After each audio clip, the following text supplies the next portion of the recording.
അസ്സലാമു അലൈക്കും വറഹ്മത്തുള്ളാഹി വബറകാതുഹു. ആദരണീയരായ സഹോദരങ്ങളെ, സഹോദരിമാരെ, റസൂലുള്ളാഹി സ്വല്ലല്ലാഹു അലൈഹി വസല്ലമയോട് സഹായം തേടുന്ന ഒരുപാട് ആളുകൾ നമുക്ക് കാണാൻ കഴിയും.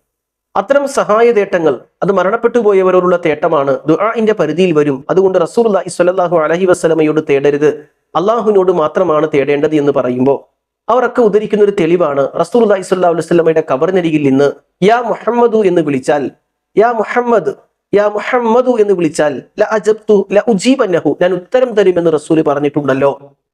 അപ്പൊ ഈ ഹദീസ് സ്വഹീഹായ നിലയിൽ ഒരുപാട് ഗ്രന്ഥങ്ങളിൽ കാണാൻ കഴിയും. ഇപ്പോ അബൂ യഅല ഈ ഹദീസ് ഉദ്ധരിക്കുന്നുണ്ട്, പല ഗ്രന്ഥങ്ങളിലുമുണ്ട്. അപ്പൊ ഇങ്ങനൊരു ഹദീസ് ഉള്ളപ്പോൾ റസൂലുള്ളാഹി സ്വല്ലല്ലാഹു അലൈഹി വസല്ലമയുടെ ഖബറിനരികിൽ പോയി യാ മുഹമ്മദ് എന്ന് വിളിച്ചാൽ എന്താണ് പ്രശ്നം? സത്യത്തിൽ സഹോദരങ്ങളെ, അല്ലാഹു സുബ്ഹാനഹു വ തആല വളരെ വ്യക്തമായി പറഞ്ഞിട്ടുണ്ട്, നിങ്ങൾ അല്ലാഹുവിനെ മാത്രമേ വിളിക്കാവൂ.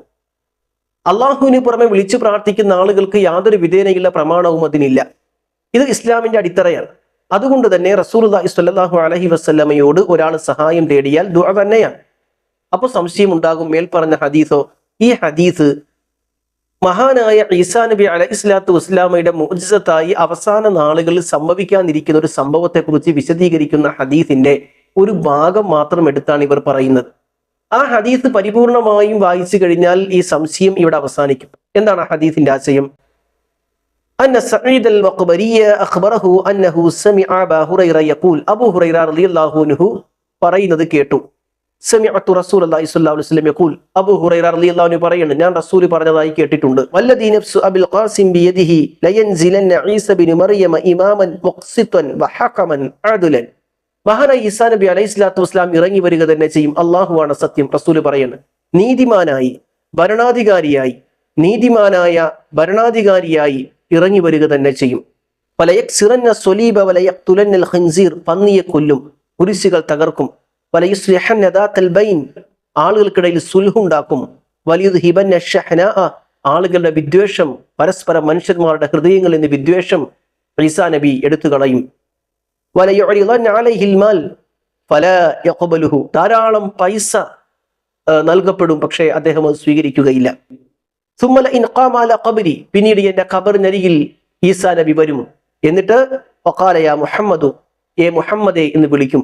ലഉജീബന്നഹു, ഞാൻ ഉത്തരം കൊടുക്കുകയും ചെയ്യും അദ്ദേഹത്തിന്. സഹോദരങ്ങളെ, ഇതാണ് ഈ ഹദീസിന്റെ ആശയം. ഈ ഹദീസ് പല ഗ്രന്ഥങ്ങളിലും കാണാൻ സാധിക്കുമെന്ന് ഞാൻ പറഞ്ഞല്ലോ. ഈ ഹദീസ് ഈസാ നബിയുടെ മുഅ്ജിസത്താണ്. സാധാരണ ആളുകളുമായി ബന്ധപ്പെട്ടൊരു വിഷയമല്ല. മുഅ്ജിസത്ത് സാധാരണ വിഷയമല്ല, അസാധാരണ വിഷയമാണ്. മുഅ്ജിസത്ത് ആമായി പറയാൻ പറ്റുന്നതല്ല. അത് ഈസാ നബിക്ക് മാത്രം ഖാസായ വിഷയമാണ്. ഒന്ന്. രണ്ടാമത്തത്, ഇത് ഈസാ നബി അലൈഹി സ്വലാത്തു വസ്സലാമയെ കുറിച്ച് പറയുന്ന വിഷയം എങ്ങനെ നമുക്ക് ബാധകമാകും? ലൈൻ ഖാമ, നിന്നാൽ എന്ന് പറഞ്ഞാൽ ആര് നിന്നാൽ? ഞാനും നിങ്ങളും നിന്നാലെന്നല്ല, ഈസാ നബിയെ കുറിച്ചുള്ള പരാമർശമാണ്. ഈസാ നബിക്ക് ഖാസായ വിഷയമാണ്. മൂന്നാമത്തത്, ലോകാവസാന നാളിൽ സംഭവിക്കാനിരിക്കുന്ന വിഷയമാണ്. ഈ വിഷയത്തെ എങ്ങനെയാണ് മരണപ്പെട്ടു പോയവരോട് തേടാനുള്ള തെളിവാക്കുക? നാം ഒന്ന് ആലോചിച്ച് നോക്കൂ. ഈസാ നബിയുടെ മുഅ്ജിസത്തും ലോകാവസാന നാളിൽ സംഭവിക്കാതിരിക്കുന്ന കാര്യങ്ങൾ പോലും എടുത്തുദ്ധരിച്ച് പരിപൂർണമായി ഉദ്ധരിക്കാതെ ഒരു പരാമർശം മാത്രം എടുത്തുദ്ധരിച്ച് തെറ്റിദ്ധരിപ്പിക്കുന്നവരുടെ ഉദ്ദേശശുദ്ധിയെ നമ്മൾ എത്രത്തോളം സൂക്ഷിക്കേണ്ടതുണ്ട്, ശ്രദ്ധിക്കേണ്ടതുണ്ട്. അതുകൊണ്ട് സഹോദരങ്ങളെ, അള്ളാഹുവിനെ മാത്രം വിളിച്ച് പ്രാർത്ഥിക്കുക. റസൂലുള്ളാഹി സ്വല്ലല്ലാഹു അലൈഹി വസല്ലമയുടെ ഖബറിനരികിൽ അടക്കപ്പെട്ട രണ്ട് മഹത് വ്യക്തികളുണ്ട്. ഒന്ന് അബൂബക്കർ സിദ്ദീഖ് റളിയല്ലാഹു അൻഹു, രണ്ട് ഉമർ ഇബ്നുൽ ഖത്താബ് റളിയല്ലാഹു അൻഹു. ഈ രണ്ട് സ്വഹാബിമാരുടെ ജീവിത കാലഘട്ടത്തിൽ എന്തെല്ലാം പ്രശ്നമുണ്ടായി. പ്രവാചകന്റെ ഖബറിനരികിൽ ചെന്നിട്ട് യാ മുഹമ്മദു എന്ന് വിളിച്ചു അവർ. ല ഉജീബന്നഹു എന്ന് റസൂല് പറഞ്ഞോ, ഞാൻ ഉത്തരം നൽകിയെന്ന് പറഞ്ഞ ഒരു സംഭവം ഏതെങ്കിലും ഒരു ചരിത്ര ഗ്രന്ഥങ്ങളിലുണ്ടോ? സ്വഹീഹായ രീതിയിൽ അബൂബക്കർ സിദ്ദീഖ് റളിയല്ലാഹു അൻഹു പ്രവാചകന്റെ ഖബറിൽ ചെന്നിട്ട് റസൂലെ വിഷമമാണ്, ഇതാ വലിയ പ്രശ്നമാണ് എന്ന് പറയുമ്പോൾ റസൂല് ഖബറിൽ നിന്ന് ഉത്തരം കൊടുത്ത സംഭവമുണ്ടോ? ഉമർ ഇബ്നുൽ ഖത്താബ് റളിയല്ലാഹു അൻഹുവിന്റെ കാലത്തുള്ള പ്രശ്നങ്ങൾക്ക് പരിഹാരമായി പ്രവാചകന്റെ ഖബറിനരികിൽ പോയി തേടിയ സംഭവമുണ്ടോ? അലി റളിയല്ലാഹു അൻഹു മരുമകൻ കൂടിയാണ്. അദ്ദേഹത്തിന്റെ കാലത്ത് എന്തെല്ലാം മുസീബത്തും പ്രശ്നങ്ങളും ഉണ്ടായി, തേടിയ സംഭവങ്ങളുണ്ടോ? ഉസ്മാൻ ഇബ്നു അഫ്ഫാൻ റളിയല്ലാഹു അൻഹുവിന്റെ കാലത്ത് എന്തെല്ലാം ഫിത്നകൾ ഉണ്ടായി, തേടിയ സംഭവമുണ്ടോ? പ്രവാചകന്റെ ഖബറിനരികിൽ പോയി.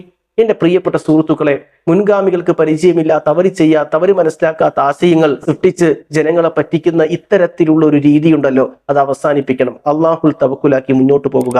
അള്ളാഹു നമ്മെ അനുഗ്രഹിക്കട്ടെ. അസ്സലാമു അലൈക്കും വറഹ്മത്തുള്ളാഹി വബറകാതുഹു.